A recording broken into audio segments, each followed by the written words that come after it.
Bienvenidos a mi cita médica. Me da mucho gusto que nos acompañen porque hoy vamos a platicar acerca de lo que puede ocurrir a los niños con COVID-19 y hay una preocupación creciente acerca del regreso a clases y de lo que los papás pueden hacer para evitar que sus hijos se contagien de COVID-19. Y es que en menores de 12 años todavía no hay una vacuna que esté autorizada para protegerlos de COVID-19 y hoy vamos a platicar acerca de lo que puede ocurrir en este grupo poblacional y cuáles son las medidas que debemos de tomar ante este regreso a clases. Para ello es un honor para mí dar la más cordial bienvenida en mi cita médica a la doctora Jenny Angélica Paniagua. Ella es hematóloga pediatra. Doctora, bienvenida. Muchísimas gracias por estar con nosotros en mi cita médica. Gracias, Dayan. Gracias por la invitación. Y también está con nosotros el doctor Fernando Rosales, médico cirujano y catedrático de la Universidad de Baja California. Doctor, muchísimas gracias por estar aquí en mi cita médica. Gracias por dejarnos compartir información. Bueno, pues hay una realidad que es el hecho de que la comunidad que no está vacunada, y aquí por supuesto que la comunidad infantil ocupa un lugar preponderante, es la que está en mayor riesgo de tener enfermedad grave. Hemos visto las cifras en la Unión Americana, en estados del este, del sureste concretamente, en Florida, por ejemplo, donde ha habido un incremento sustancial en el número de hospitalizaciones de niños con COVID-19. Aquí también en California hemos visto un aumento, no tan alarmante por supuesto, pero sí hay un aumento de casos de infantes, de niños con COVID-19 en los hospitales. Y esto por supuesto que nos preocupa porque, bueno, pues está el regreso a clases de ambos lados de la frontera y pues qué es lo que nosotros podemos hacer. Pero antes de hablar acerca de los consejos que podemos dar a los padres para que contribuyan en la protección de sus hijos, me gustaría que nos expliquen, por favor, doctora, ¿cuál es el principal riesgo en el caso de los niños? Entendemos que existe este síndrome inflamatorio multisistémico pediátrico que puede ocasionar SARS-CoV-2 en los menores. ¿Se sabe quién está en mayor riesgo de desarrollar una condición tan grave y potencialmente mortal? Mira, definitivamente en los niños es igual que en adultos. Todo aquel niño que tenga alguna enfermedad, que tenga inmunocompromiso, que tenga alguna enfermedad de base, obesidad, asma, incluso los pacientes oncológicos o alguna otra enfermedad de inmunodeficiencia primaria, son los que tienen mayor riesgo de desarrollar este síndrome de inflamación multisistémica. Sin embargo, hemos visto que algunos pacientes, aún sin ningún dato de riesgo, presentan este síndrome. Puede ser hasta 4 semanas posterior a haber estado expuesto al SARS-CoV-2. Entonces, no debemos de bajar la guardia, debemos de estar con mucho cuidado ante el riesgo de que nuestro niño no sabemos cómo va a reaccionar. Doctora, ¿nos podría recordar cómo está conformado este síndrome inflamatorio multisistémico? ¿Cuáles serían, digamos, síntomas de alerta para las mamás y los papás para detectarlo y saber que hay que acudir al médico? El síndrome de inflamación multisistémica en general se va a caracterizar por una fiebre persistente, inflamación de todos los órganos, se va a asociar también a dificultad respiratoria. Sin embargo, también el daño que afecta al corazón en estos pacientes se le conoce como miocarditis, va a estar asociado y se pueden presentar con una fatiga constante. También pueden presentar alteraciones en la sangre, como son alteraciones de la coagulación o bien baja de plaquetas o baja de los linfocitos, que son los encargados de nuestro sistema inmunológico, y van a empezar a presentar muchos síntomas y síndromes que van a ir afectando otros órganos. Vamos a hacer una pausa y regresamos abordando este tema.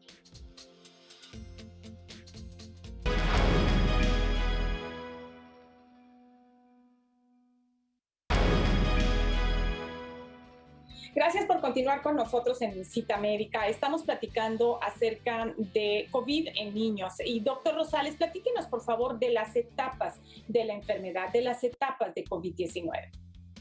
Ha habido, en todo el mundo hay diferentes guías, ¿no? Pero el criterio clínico del tratante, del doctor que está ahí, tiene mucho que ver, pero se ha esforzado todo un equipo por hacer unas etapas donde hablamos de la etapa 1, donde está la viremia. ¿Qué es esto? Tengo contacto con el virus, empieza a replicarse, tiene una capsidie con una glucosa especial que hace que se meta a nuestras células y tome ahí control, ¿no? Puede haber fiebre o no, puede haber diarrea o no. En esta segunda cepa, en esta delta, se ha ido más hacia el intestino, entonces empiezan a tener esa variación, pero no pasa a tener un problema respiratorio. Puede que se eleven algunas cifras del dímero D, que es una proteína que buscamos en sangre. Y luego pasamos a la etapa 2, donde empieza a manifestarse ya la lesión pulmonar. Puede haber una respiración forzada en reposo, la persona está en reposo, el niño, y empieza a tener este estrés respiratorio, ¿no? Y empiezan a elevarse ya sustancias en su hígado, sustancias de coagulación. Como respira más veces, aparte del calor que está haciendo, se pierde mucho vapor por la boca, hay sudoración, temperatura alta y diarrea, lo lleva a que la sangre pueda tener cambios y lo predispongan a una lesión. Y de ahí pues ya la falla cardíaca, que es la etapa 3, donde precisamente hay desaturaciones de oxígeno por abajo de los 80. Esto pone una condición ácida en todo su cuerpo del niño, lo puede llevar a insuficiencia respiratoria y a poder requerir de una terapia intensiva. Pero recordemos, el 90%, 80-90 les va bien, que quedan en la etapa 1. De ahí es un 20% a 15% en todo el mundo pueden requerir hospitalización, y de ahí un 5% puede llegar a tubo, ¿no? Pero tenemos que estar muy pendientes. La gente se está haciendo estudios solitos. Entonces, si ven una alteración ahí del dímero D, si ven una alteración de alguna sustancia, como los linfocitos muy bajos, tienen que acudir a una opinión, ¿no?, médica. Ahora, algo que también es bien importante es que si una persona cree que ha estado expuesta al virus, debe hacerse una prueba, ¿no? ¿En qué momento las pruebas de antígeno y las pruebas de reacción en cadena de polimerasa se hacen positivas? Siempre digo una palabra muy común, pero la voy a repetir para que nos comuniquemos. Si andamos escupiendo COVID, lo vamos a detectar por PCR. Creo que es responsable de todos. Si vamos a ir a una reunión, a visitar a nuestros padres, la PCR sigue siendo la prueba más sensible y más específica. Para eventos sociales, juntas de trabajadores de todas partes deben de utilizar PCR. Ya después, cuando hay síntomas, a los 7, 14 días pueden aparecer antígenos. Todavía tenemos algunas fallas en que sean tan sensibles o no, pero ya se pueden hacer esos estudios para confirmar algún diagnóstico, porque recuerden que a veces coexiste influenza con COVID, que es lo que hemos estado viendo últimamente. Tenemos que hacer las dos pruebas y valorarlas, ¿no? Pero la PCR sigue siendo importante. Yo creo que la hemos desmeritado un poco, pero si vamos a acudir a un evento social donde ya están abriendo ahora en las escuelas, sería interesante que los papás apoyaran en su parte haciendo esos PCRs a los niños para evitar más infección, ¿no? Claro, y es que, bueno, sabemos que la FDA ya aprobó totalmente la vacuna de Pfizer-BioNTech, ya se dio el anuncio ayer de esta aprobación total de la vacuna para 16 años en adelante, mayores de 16 años. Sin embargo, la población de 12 a 15 años pues sigue con la aprobación de emergencia en los Estados Unidos, no así en México, donde está aprobada de emergencia a partir de los 16. Vamos a hacer una pausa y vamos a regresar hablando acerca de todo lo que como papás podemos hacer para proteger al máximo a nuestros hijos y prevenir una infección por COVID-19. Volvemos.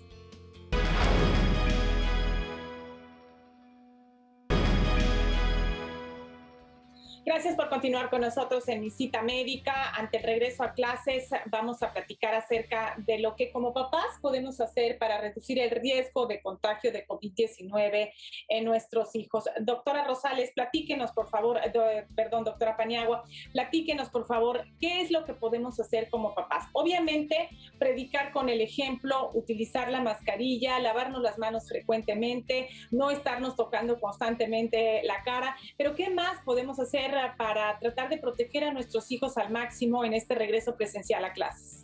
Definitivamente se ha visto que tenemos que predicar, como bien lo dijiste, con el ejemplo, ¿no? Esto ya es un contexto social, como lo platicábamos, entonces tenemos que empezar con la educación desde casa.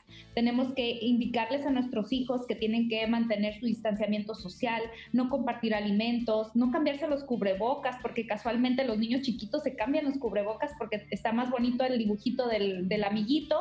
Entonces, todas esas cosas tenemos que cuidarlas. Y como papás, pues enseñarles a hacer un buen lavado de manos, ser sinceros, y si nosotros estuvimos en contacto con alguna persona positiva o con riesgo, también incluirlos a ellos dentro de este riesgo, porque luego nos olvidamos nosotros como papás y nosotros somos los que tenemos la mayor actividad dentro de lo social.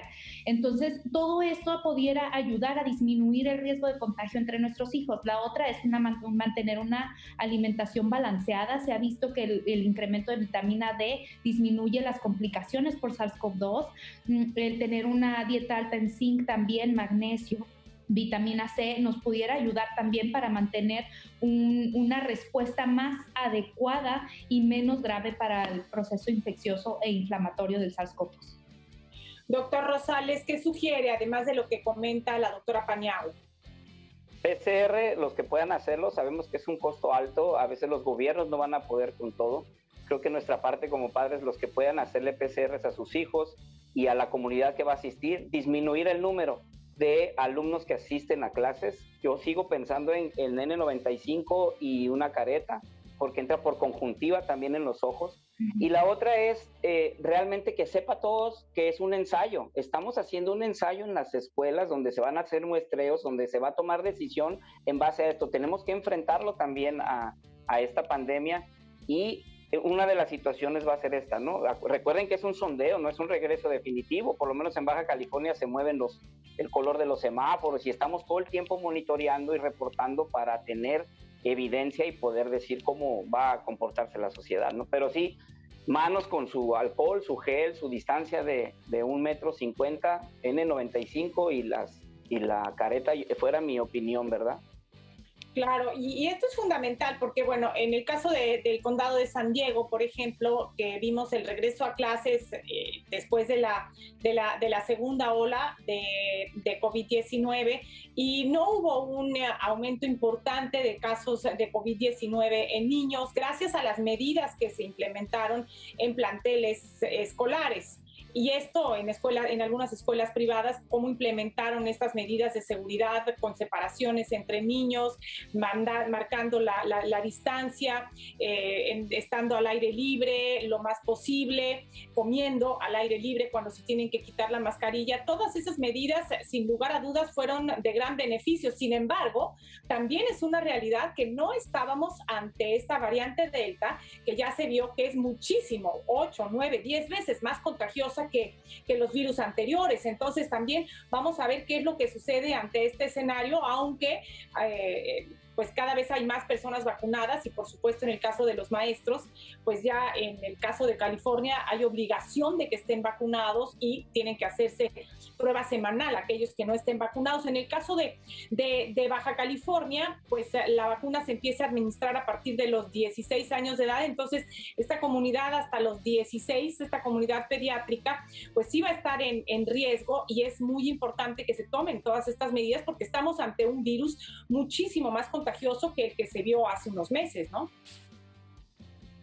Vamos a hacer una pausa y regresamos platicando de estos temas.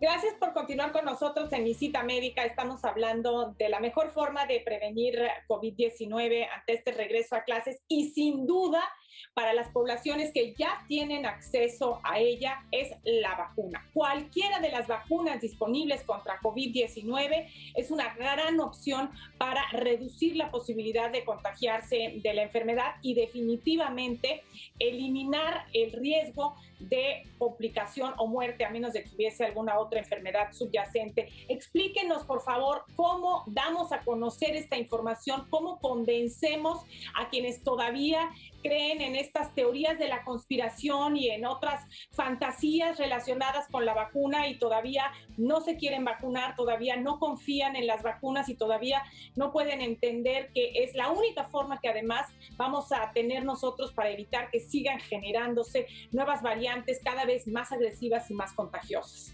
Doctora Paniagua. Definitivamente creo que la vacunación es la única herramienta que tenemos todos para poner en barrera y detener todos estos cambios que estamos teniendo ante el COVID. Si bien ya nos cambió la vida del 2020 para acá, va a seguir cambiando la vida si no aceptamos que tenemos estas herramientas a la mano. Tenemos muchas vacunas. ¿Cuál es la mejor? Todas están a la mano. Afortunadamente nuestro estado y muchos estados de la República están teniendo acceso a la vacuna. Ahora sí está por demás decirles, por favor, vacúnense. Todos los papás, tíos, hermanos, es la mejor herramienta que tenemos para cuidar a nuestros niños. Doctor Rosales. Primero, que es segura. No es la primera vez que se trabaja con vacunas. Hubo un grupo en todo el mundo de enfermedades emergentes trabajando en esto. Tenemos experiencia ya en influenza, tenemos experiencia en ébola como comunidad científica. Se están rastreando virus todo el tiempo para sacar nuevas familias de virus. Entonces ya es algo muy seguro. Por eso salió rápido, para quien diga que por qué no salió tan rápido. Obviamente se movió también la política para que fuera aceptada por los gobiernos. En unos países con mayor acceso económico tienen vacuna, en otros todavía no. Entonces debe de ser global, este problema es global. Si aquí estamos vacunando y en India no, va a seguir el virus sobreviviendo porque es bien infectante. Primero, que es segura. Segundo, es lo único que tenemos. Tercero, ya demostró que entra menos gente a terapia intensiva con la vacuna.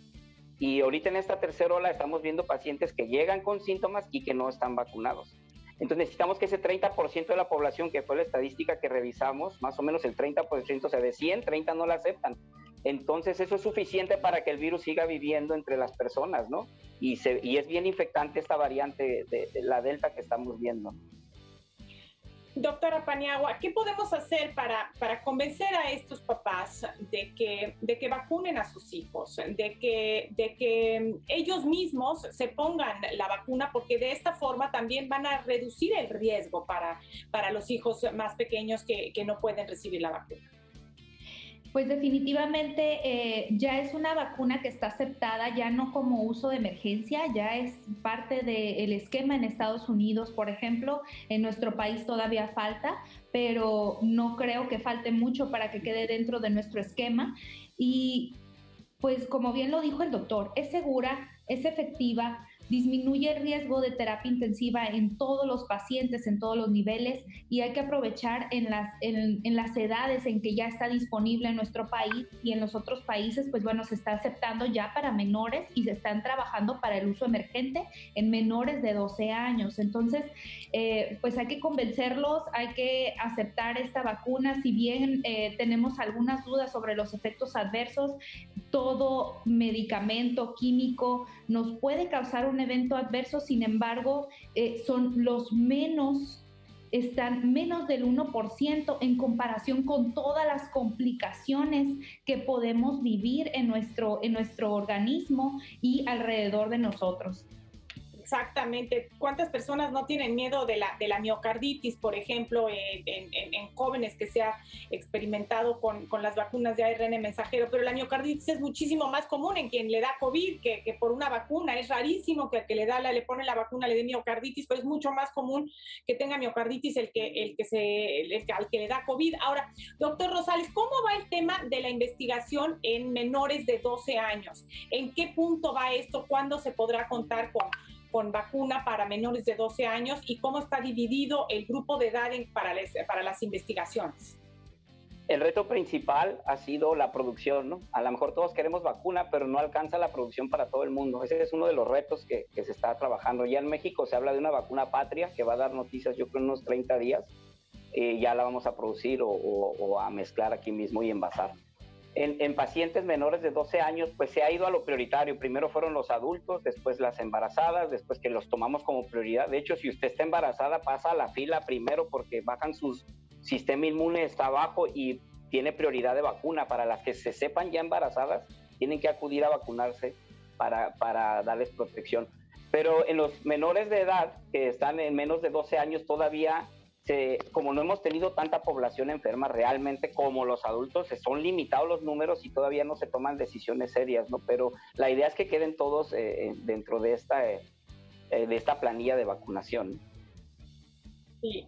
Bueno, pues les agradezco muchísimo, doctora Paniagua, doctor Rosales. Muchísimas gracias por habernos acompañado en mi cita médica, habernos aclarado todos estos puntos, todas estas dudas que podemos tener como papás ante este regreso presencial a clases. El regreso a clases es fundamental de manera presencial para el desarrollo psicológico e incluso para el desarrollo físico de los niños. Necesitan esta convivencia unos con otros. Esto les ayuda enormemente para su vida diaria, pero hay que hacerlo con precaución, y como padres lo más importante es que pues nos vacunemos para reducir el riesgo de contagiar a nuestros hijos, que continuemos utilizando el cubrebocas, manteniendo la sana distancia, lavándonos las manos frecuentemente, evitando tocarnos la cara y ofreciendo todos estos consejos a nuestros hijos. Muchísimas gracias por habernos acompañado.